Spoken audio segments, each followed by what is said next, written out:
ইমান হতে হবে পাক্কা ইমান। ইমানের সাথে যদি শিরক ঢুকে ওটা কি পাক্কা ইমান হয়? খালিস ইমান হয়? মসজিদে যে নামাজও পড়েন, মাজারে যে সেজদাও দেন, এরকম আছে না নাই?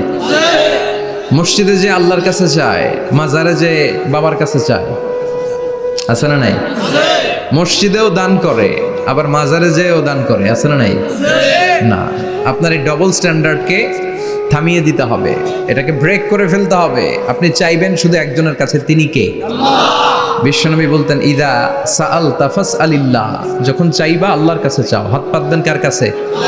ওয়া ইদা ইসতাআনতা ফাসতাইন বিল্লাহ, সাহায্য যদি চাও একমাত্র কার কাছে যাবা? আমাদেরকে সাহায্য করতে পারে কে? বিপদে পড়লে উদ্ধার করতে পারে কে? কবরে মাজারে পড়ে থাকা ব্যক্তি আমাদের উদ্ধার করতে পারে? কথা বুঝতেছেন তো? সহজ না কথাটা? এতজনের কাছে যাওয়া যাবে না, এতজনের কাছে মাথা নোয়ানো যাবে না, নোয়াবো এক জায়গায়, তিনি কে?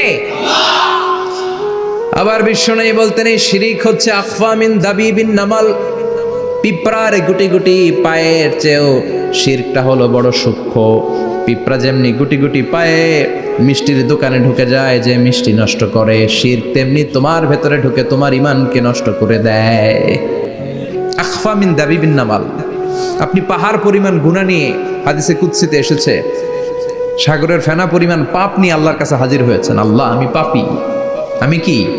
পৃথিবী না জানুক আমি তো জানি, আমি কি পাপ করেছি হায়। পৃথিবী না জানুক আমি তো জানি, আমি কি পাপ করেছি হায়।